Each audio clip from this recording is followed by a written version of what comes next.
Büyük Turan Ordusu. Yıllardır bu hayali gerçekleştirmek için adımlar atılmakta. Sürekli olarak Büyük Turan Birliği'ni kurmak için çalışıyor ama gerçek anlamda bir türlü kurulamıyor. Günümüzde birçok devlet kendi birliğini kurmak istemekte. Bizler de Türkler olarak büyük ve güçlü olmak için, birlik içinde yaşamak için Turan Birliği'ni kurmak istiyoruz. Peki ya bu hayal bir gün gerçekleşirse, Büyük Turan ordusunu, Büyük Turan Birliği'ni kurabilirsek ne olur? Gerçekten dünyada NATO gibi, Avrupa Birliği gibi bir güç olabilir miyiz? Gerçekten birlik içinde yaşayabilir miyiz? İşte bu videoda bunların hepsine değinerek gerçekten bir gün Turan ordusunu ve Büyük Turan Birliği'ni kurabilirsek ne olur? Sizlere anlatacağım. İyi seyirler.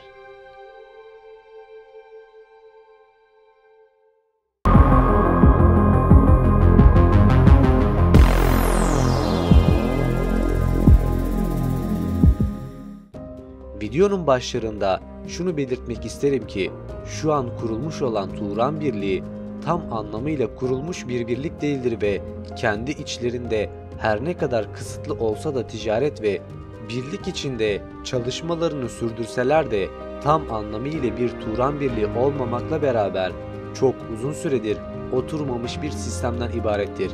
Fakat bir gün gerçekten Turan ordusu kurulursa kaç ülkenin olacağını ve nelerin yaşanacaklarına bakarsak bunlardan ilki 30 adet Türk ülkesinin birlik ve beraberliğinden söz ediyoruz. Bu devletlere gelirsek 20 ila 30 ülkeye kadar da bu rakam çıkabilir ve gerçek anlamda çok ciddi bir rakamdır bu.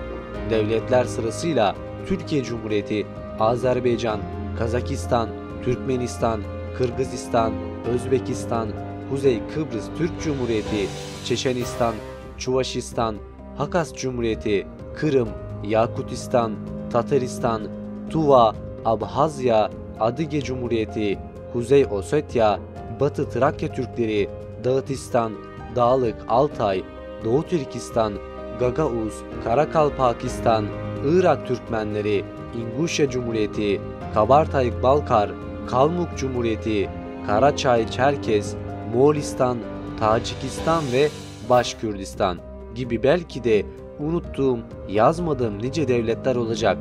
Başkürdistan ve Moğolistan burada dikkat çeken ülkelerden biri olabilir. Fakat Moğolistan yani Moğollar tam anlamıyla Türk olmasa da Türk sayılmaktadır. Başkürdistan Rusya'ya bağlı özerk bir Türk Cumhuriyetidir. Dili Tatarca olup Türkçe'ye çok yakındır. Bu ülkeler eğer bir gün birleşirse bir amaç olarak kendi aralarında kendi ticaretlerini yaparak birbirlerini kalkındırmaktır ve en önemlisi NATO, Avrupa Birliği gibi ülkeler nasıl kendi aralarında birine bir sorun, bir sıkışıklık durumunda yardım ediyorlarsa aynısını bizler de yapacağız. Belki de kendi aramızda kendimize ait bir para birimi bile yapılabilir ve bu sayede bütün ticaret birbirimizin arasında dönerek dış devletlere bağlılığımızı azaltabiliriz ve en önemlisi herhangi bir tehdit karşısında buna bir şekilde karşılık verebiliriz. Nasıl tüm dünyada Avrupa Birliği gibi, NATO gibi ülkeler yönetiyor ve diğer 3. dünya sınıfındaki ülkeleri kısıtlayabiliyorsa, bu 3. dünya ülkeleri gelişmekte olan ülkeler sınıfında olduğu için yardıma muhtaçsa bizler de artık bu sayfadan çıkarak birbirimize yardım edebilir ve hızlı bir şekilde kalkınabiliriz. Fakat şunu da belirtmek isterim ki eğer bu Turan ülkeleri bir gün topraklarını da birleştirmek isterse ve tek bir çatı altında olmak isterse başkenti Ankara olacaktır ve bu birleşen toprakların içinde Ermenistan bulunmaktadır. Ermenistan arada kalan bir ülke olduğu için büyük oranda ciddi bir sorun olacaktır.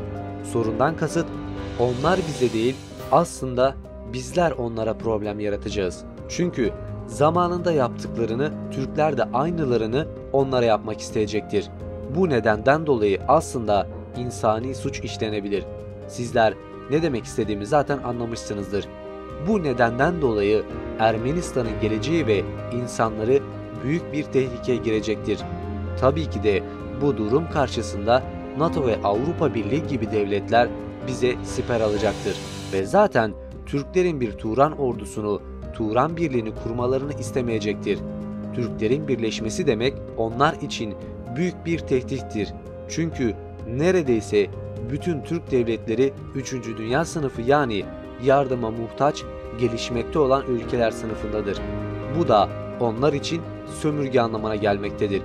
Yıllardır bunun gerçekleşmemesi için ellerinden geleni yapmaktadırlar ve zaten Türk devletlerinin şu an ne kadar zor durumda olduklarını sizler haberlerden görebiliyorsunuz. Yanlarındaki bulunan güçlü devletler sürekli olarak onları ezerek ve bezdirme politikaları uygulayarak zayıflatmakta. Bu da onların gelişmesini engellemektedir. Bunca şeye rağmen hala daha bizler birleşemiyoruz. Bu nedenle hiçbir zaman gerçek anlamda dünyaya kafa tutamıyoruz. Bakmayın şu an Türkiye'nin Amerika'ya kafa tuttuğunu. Bu nedenden dolayı Amerika'nın yapacağı yaptırımlar zaten zayıflamış olan Türkiye'nin daha çok zayıflamasına neden olacaktır. Çünkü savaş kapıdadır. Çünkü 3. Dünya Savaşı'nın başlangıcı doğuda başlayıp doğuda bitecektir.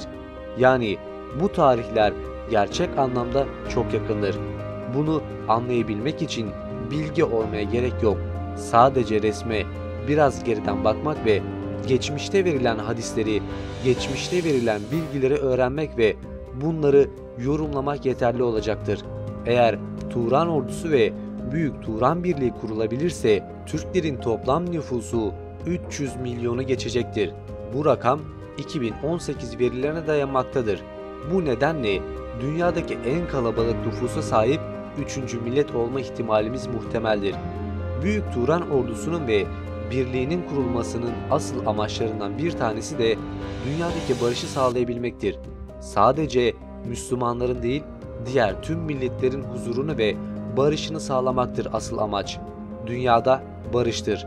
Eğer bir gün gerçekten bu Turan Birliği ve Turan ordusu kurulabilirse dünyadaki birçok ülkeye yardım edebilir ve dünyadaki barışı sağlayabiliriz.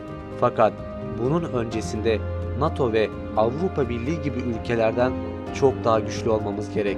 Neden mi? Çünkü silahı buralardan alıyoruz. Yiyeceği buralardan alıyoruz. İthal edilen bütün ürünleri bu devletlerden tedarik ediyoruz. Çünkü buna mecburuz. Üretmiyoruz. Sürekli olarak tüketiyoruz. Hiçbir şeyi geliştirmiyoruz. Geliştirsek dahi bunu diğer devletlerden aldığımız parçalar ile yapıyoruz. Yani gene tam anlamıyla bizler üretmiyoruz. Sadece yapbozun parçalarını birleştiriyoruz. Bu da bizlerin gelişmekte olan ülke statüsünden çıkartamıyor. Evet, gelişiyoruz fakat tam anlamıyla güçlü bir ülke olamıyoruz. Gerçek anlamda bir gün diğer devletlerden bağımsız bir ülke statüsüne yükselebilirsek, yani Turan ordusu da buna dahil, işte o zaman gelişmiş bir millet, gelişmiş bir devlet olabiliriz ve böylelikle gerçekten tüm dünyaya kafa tutabilir, barışı sağlayabiliriz. Umarım bir gün bunun gerçekleşmesi dileğiyle. Hoşça kalın. Buraya kadar izlediysen videoyu beğenmişsin demektir. Kanalıma abone olabilir, videoyu beğenebilir veya yorumlar ile fikirlerini belirtebilirsin. Bir sonraki video konumu belirlemek istersen de yorumlarda belirtin. Bir sonraki videoda görüşmek üzere. Hoşça kalın.